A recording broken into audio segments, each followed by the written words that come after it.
Hola, muy buenas. Soy Mauricio Bastías, interno de pediatría del Hospital de Victoria. Hoy vamos a revisar hipotiroidismo congénito. Es decir, que había hecho la revisión mucho más grande con respecto a hipotiroidismo, o en total, digamos. Pero en vista de que no es tan diferente con respecto al adulto, digamos, en general es mucho más conocido, y que el hipotiroidismo congénito, aparte de que está más cerca de la pediatría, no quería hacer algo tan extenso. Entonces, finalmente, para ocupar los 25 o 30 minutos, solamente me aboqué a lo que es congénito. Y esa ha sido la revisión de esta presentación. Me he basado en lo que son las normas del MinSal, más la actualización bibliográfica que realicé. Bueno, ¿qué es? Es una endocrinopatía por deficiencia de hormona tiroidea que se produce al nacer. Es una causa de discapacidad cognitiva prevenible y la más frecuente, y es comúnmente causada por disgenesia y dishormonogénesis. Y con respecto a la epidemiología, a nivel mundial tenemos uno cada 3.000, cada 4.000 casos. En Chile más cercano de los 3.000, que digamos se mantiene con respecto al nivel mundial. Hay una mayor incidencia en prematuros y en gemelos, una mayor incidencia en blancos que en negros y hay una relación entre hombre y mujer de 12:1.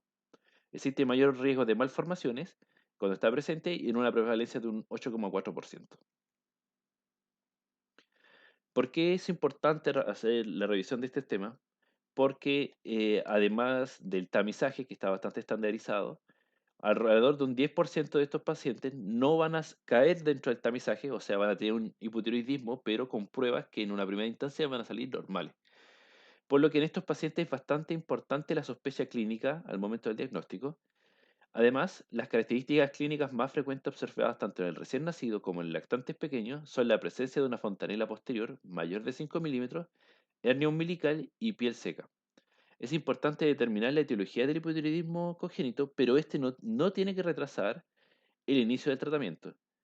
Y el inicio precoz de este determina un mejor pronóstico en el desarrollo neurológico. De esto que en el fondo todo está eh, bastante enfocado a que lo podamos diagnosticar lo más rápido posible para darle el tratamiento y así tener el mejor pronóstico posible. Con respecto a la embriología, el desarrollo de la glándula, esta deriva del primer arco branquial, inicia en la cuarta semana, o sea, por la proliferación y la migración, y en la semana décima se produce el periodo de diferenciación funcional de células foliculares y la expresión de proteínas. Con respecto a la síntesis de la hormona tiroidea como tal, tenemos que el yoduro está atrapado en las células foliculares de la tiroide y puede ingresar a través de este transportador sodio-yoduro. Existe difusión del yoduro a través de la membrana apical de las células y este finalmente, a través de la pendrina y un cotransporte de cloro-yodo, puede finalmente producir su proceso de oxidación de yoduro a través de la peroxidasa incorporación de yodo y los residuos de tirosina dentro de las células de las moléculas de tiroglobulina en el coloide.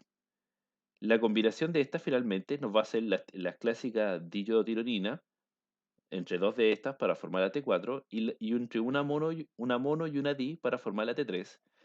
Finalmente se produce endocitosis de las gotas del coloide, de la tiroglobulina, la T3 y la 4, que finalmente se fusionan a través del lisosima y se produce el proceso con la proteólisis a través de la proteasa entre las T3 y las T4, la mono y la diyoditironina. La T3 y la T4 obviamente son las que se van a liberar, se van a secretar y son las que tienen acciones metabólicas.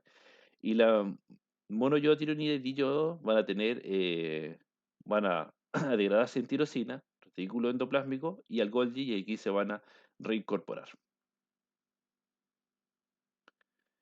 Bueno, clásicamente, el eje que mantiene la secreción hormonal es el hipotálamo hipófisis tiroide a través de la TRH, TSH, que esta finalmente va a producir la T4 y la T3, y la T3 es la que finalmente tiene la acción metabólica que puede ingresar al núcleo, estimula la transcripción genética, RNA mensajero y la síntesis de proteínas.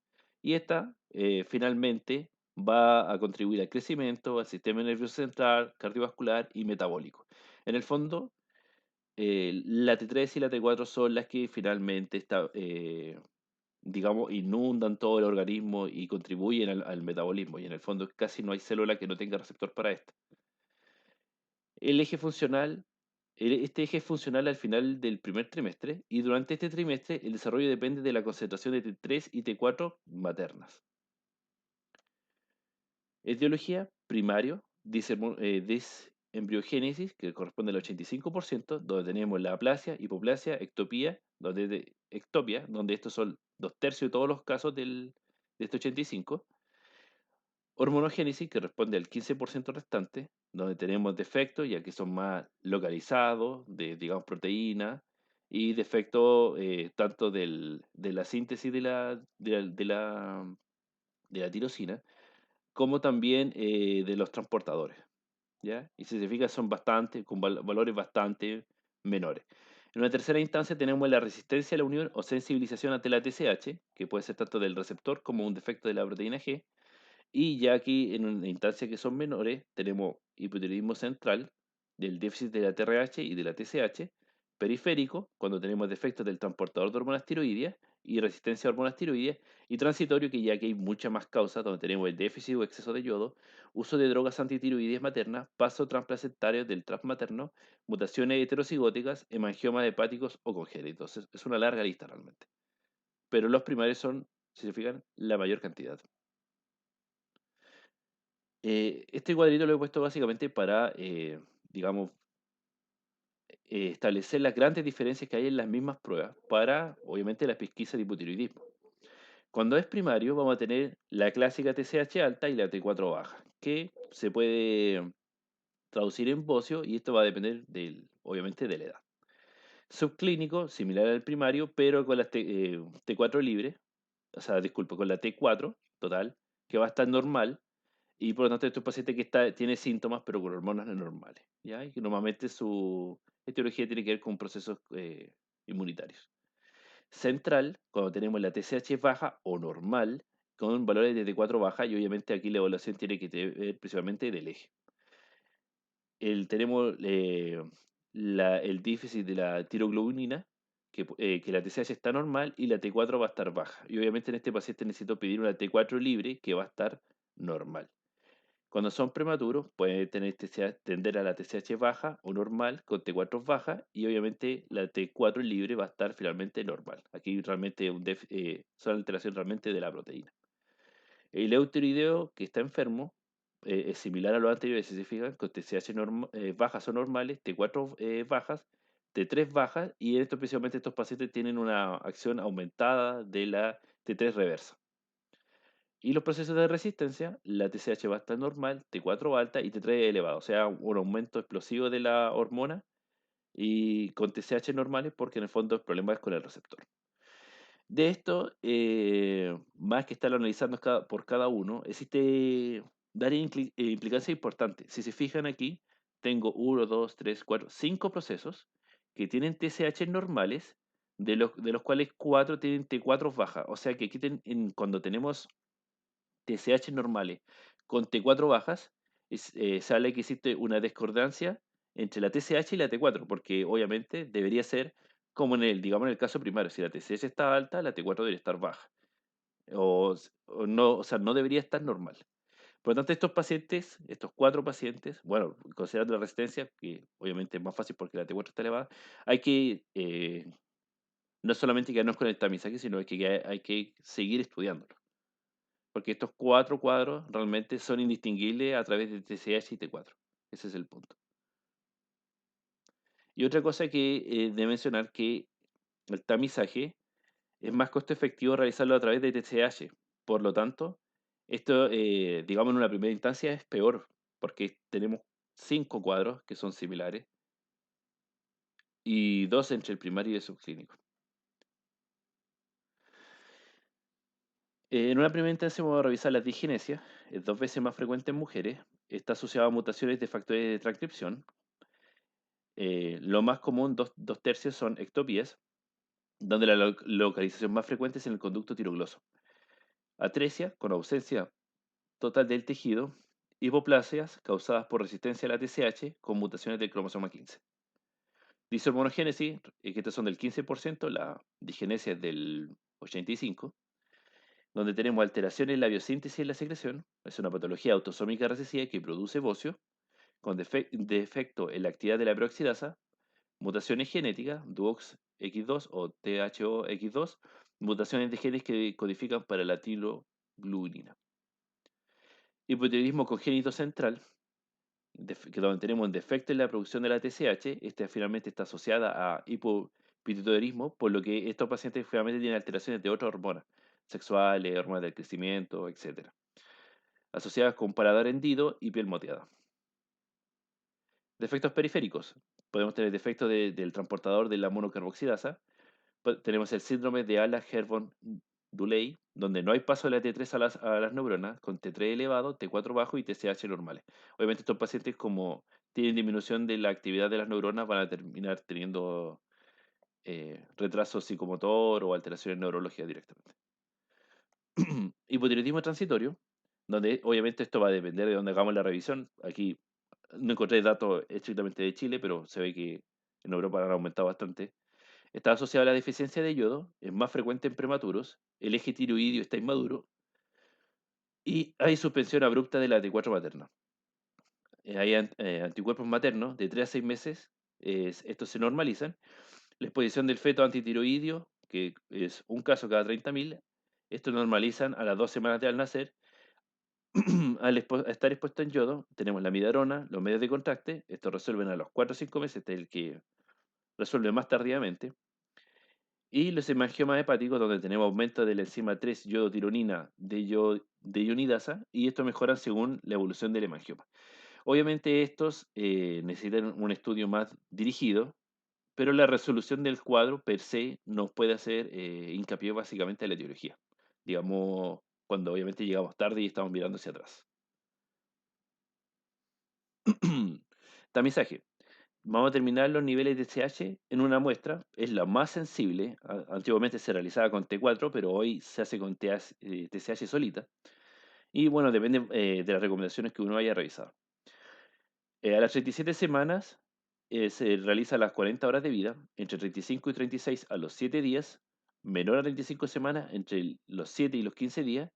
No es útil para hipertiroidismo congénito central, por lo que ya habíamos revisado, que en el fondo nos va a dar bastante, son bastante cuadros similares, digamos, desde el punto de vista del tamizaje. El uso de dopamina baja niveles de TSH, que estos son utilizados los recién nacidos desde pretérmino. Y lo ideal, y es lo que se realiza en Chile principalmente, es que la TSH se toma a las 48 y a las 72 horas de sangre de talón. Y obviamente en todos estos cuadros eh, que necesitan más estudios, tenemos que pedir T4, en especial para el central. Y este cuadrito lo he puesto, gráfico realmente, porque antiguamente, o también probablemente en algún lugar rural en Chile, se esté tomando una TSH, digamos, al nacer, en especial en esos lugares donde se realiza el parto o la cesárea, y no y por un tema de cama o el tema que no se puede mantener 2 días la madre o no se puede volver a citar, y no podemos tomarlo a las 48 horas, al segundo día o al primer día. Y lo que ocurre es que antes se tomaba sangre de cordón y esto obviamente tenía acciones de las hormonas maternas. Y significa mucho de esto no iban a dar finalmente falsos positivos. En cambio, entre la segunda y el tercer día, las curvas ya están más estables y por lo tanto hay mucho más sensibilidad y especificidad para el diagnóstico. ¿En quiénes vamos a repetir las pruebas de función? Principalmente los que tienen factores de riesgo, a las 2 semanas de vida, en prematuros menores de 37 semanas, bajo peso al nacer, recién nacido críticamente enfermo y en gemelos monocigóticos. Obviamente esto hay que repetirlo en el sentido de que pudiesen en una primera instancia estar normales, sino obviamente hay que iniciar manejo y según eso ir controlando. Aquí hay un esquema que nos permite hacer valoraciones con respecto a los valores de TSH. Cuando son menores a 10, el valor va a ser un criado negativo, por lo tanto el paciente, entre grandes comillas, no es hipotiroideo y por lo tanto uno puede estar más o menos tranquilo. Obviamente depende de los factores de riesgo, hay que realizar más controles, etc. Si está entre 10 y 20 es dudoso y por lo tanto este paciente hay que volver a tomar una segunda determinación. Si es menor a 10 nos quedamos tranquilos y si da dudoso otra vez o sobre 20 ya hay que iniciar tratamiento. Si es mayor a 20, directamente esto nos confirma el hipotiroidismo y hay que empezar a manejarlo. Obviamente esto previo a establecer las causas y obviamente eso, digamos, la etiología va posterior a esto. ¿En qué lo vamos a sospechar? En un embarazo que se extiende sobre las 42 semanas, mamá con hipotiroidismo autoinmune o dietas bajas en yodo, bebé callado y que duerme toda la noche como signos de hipoactividad, hiperbilirubinemia por más de 3 semanas y dificultad en la alimentación. En cuanto a la clínica, es poco sensible. Y esto tiene que ver básicamente porque obviamente hay que valorar la función tiroidea del niño y en una primera instancia va a estar valorado por los valores de la madre. El peso y la talla al nacer son normales, por lo que ya habíamos comentado, que son funciones tiroideas maternas. Circunferencia craneana tiene que estar mayor, puede presentar letargia, hipotonía, llanto ronco, esto es bastante característico, constipación, cabello puntiagudo, macroglosia, está bastante característico también, puente nasal plano, ojos que exhiben pseudo hipertelorismo, hernia umbilical, piel seca o moteada, bocio, fontanela posterior más de 5 milímetros y ausencia de epífisis femoral en la radiografía. Bueno, aquí ven la piel moteada, macroglosia, distendido igual, hernia umbilical y la ausencia del epífisis femoral. Este índice de Letarte se utilizaba ya hace mucho, en los años 80, y era básicamente porque antes no teníamos valores de T4 y de TSH, y por lo tanto la clínica se hacía mucho más importante, pero hoy por hoy este índice ya no está en uso, pero es bastante útil para recordar, digamos, toda la clínica del hipotiroidismo en sí mismo, donde tenemos problemas de alimentación, estreñimiento, macroglosia, hipoactividad, hipotonía, etnia umbilical, piel moteada. Y si se fijan, estos tres, piel seca, conferían mayor puntaje, fontanela posterior mayor de 5 milímetros y la fase típica. Y según esto, menor de 4 podíamos descartar, entre 4 y 7 sugestivo y mayor a 7 lo confirmado. Malformaciones asociadas. Bueno, esto como todos los estudios, paciente con cardiopatía, obviamente que dentro del estudio hay que pedirle hormonas tiroideas y un paciente con hipotiroidismo hay que buscarle una cardiopatía. O sea, no es porque probablemente la tenga, sino porque son cuadros que pueden estar asociados. Entonces tenemos la cardiopatía, el paladar hendido, anomalías neurológicas y malformaciones genitourinarias. Uno de ellos los síndromes que puede estar presente también, síndrome de Pendret, donde tenemos un paciente que está con un bocio, sordera neurosensorial y hipotiroidismo congénito. Y esto se debe al defecto en la pendrina, que si no mal recuerdan, aquí está aquí en el paso 3 como cotransportador de cloro yodo. Bueno, una vez establecido el diagnóstico, la sospecha, el tamizaje, confirmados los valores de los niveles de la TSH y la T4, hay que realizar, o sea, ver si vamos a pedir a realizar un estudio adicional o no.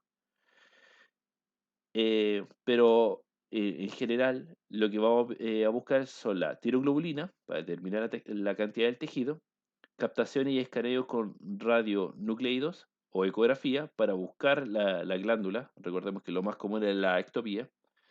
Niveles de yodo en orina van de 50 a 100 microgramos por 24 horas, esto es el valor normal. Anticuerpos, anticuerpos del receptor de SH, antiperoxidasa, antiglobulina y mutaciones genéticas. Obviamente eso finalmente es más de especialidad. ¿Cómo lo vamos a interpretar? Cuando la tiroglobulina está baja, más baja captación, esto nos va a confirmar obviamente la aplasia.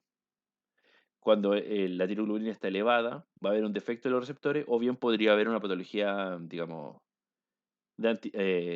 inmunitaria, digamos. Los niveles de yodo en orina nos podrían hablar finalmente de un déficit. Y aquí quise incorporar eh, un esquema que era más que nada para los marcadores, pero nos sirve también para ordenarnos con respecto al diagnóstico. Hipotiroidismo congénito obviamente va a caer principalmente tanto en la clínica o en el tamizaje, que puede ser transitorio, y aquí obviamente va a buscar anticuerpos anti-TSH, TOX2, y aquí bueno, teníamos todas las causas de transitorio, dentro de que la mamá podría tener, estar con hormonas antitiroideas, amiodarona y el largo, etcétera, que ya revisamos del transitorio. Permanente, donde hay que buscar si hay historia clínica, perfil tiroideo, tiroglobinemia, gamografía tiroidea, test de precarga de perclorato. Y si algo de esto sale positivo, tenemos que ir a buscar directamente a genesia, digenesia, hemoplasia tiroidea. ¿Ya? Porque este paciente en el fondo está con una dishormonogénesis y hay que valorar la tiroglobulina, si está con la pérdida auditiva por el síndrome de Perdret que ya revisamos, o el TIEDOT y seguir buscando los marcadores. Si está negativo, va a tener probablemente anomalías extratiroideas, paladar hendido, pelo en punta, anomalías renales, corea, ataxia, etcétera. Recordamos que estos pacientes finalmente podrían tener hipotiroidismo centrales, tener alteraciones de otro eje hormonales y por lo tanto van a tener clínica que es mucho más florida. Y obviamente el manejo de esto no solamente tiene que ver con entregarle levotirosina, sino que en el fondo es mucho, mucho más complejo.